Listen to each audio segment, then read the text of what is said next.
Today, we're heading straight to the heart of Tokyo to explore Senso-ji, the city's oldest and, one of its most famous temples.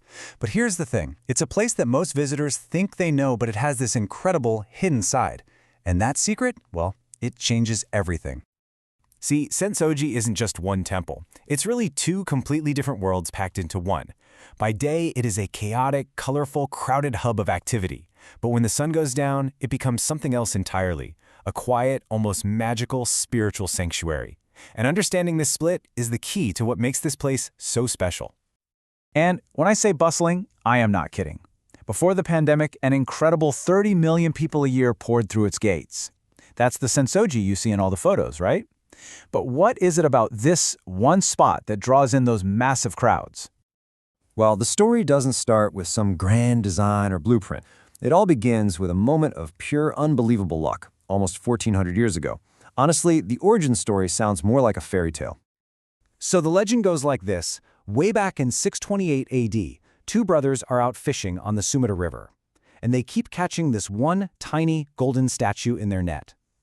They'd throw it back, and boom, it would just reappear. So they finally show it to their village chief, who immediately recognizes it as Kannon, the goddess of mercy. He was so moved that he did something pretty amazing. He turned his own house into a small temple to protect it. That was the very beginning of Senso-ji. But that simple act of devotion, that was just the seed. From that one humble home, Senso-ji just grew and grew, surviving everything, fires, earthquakes, even wars, to become the massive temple complex we see today. And it didn't happen overnight, of course. In 645, a monk built a real hall for the statue, calling it a sacred hidden image, which, by the way, it still is. Nobody sees it.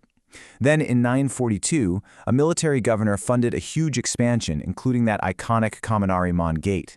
And even after being destroyed in World War II, it rose from the ashes, rebuilt by 1958, a powerful symbol of Tokyo's own resilience. And just to give you a sense of scale, think about that famous gate, the huge red lantern hanging in the middle, the one in literally every picture, weighs 700 kilograms. That's over 1,500 pounds.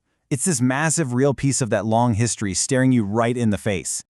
But look, people don't just come here for a history lesson. They're looking for something more personal, something that connects to their actual modern lives. It's a spiritual place that offers some very, very practical help.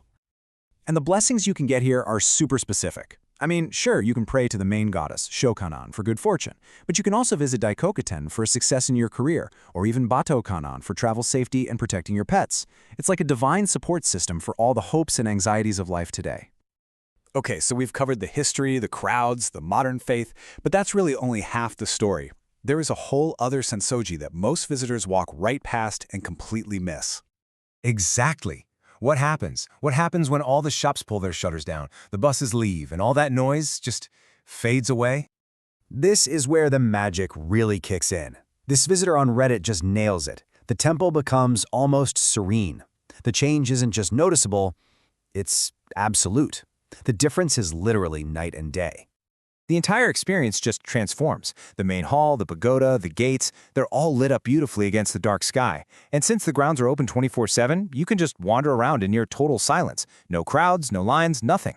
And get this, as you walk down that famous shopping street, all the closed shop shutters reveal these stunning murals, like a secret art gallery just for nighttime visitors.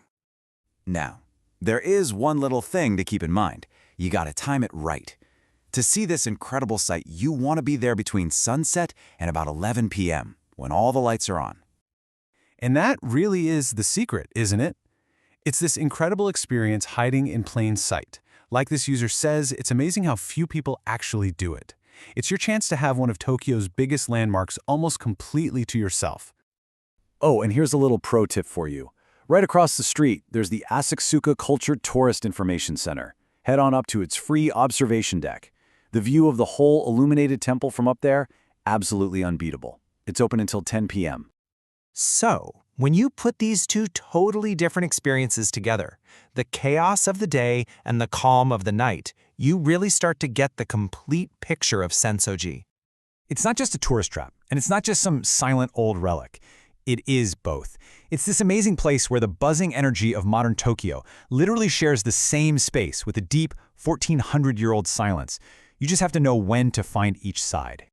And that kind of leaves us with one final thought, right? Maybe Senso-ji isn't just a temple. Maybe it's the perfect metaphor for Tokyo itself, a city that's absolutely defined by its extremes.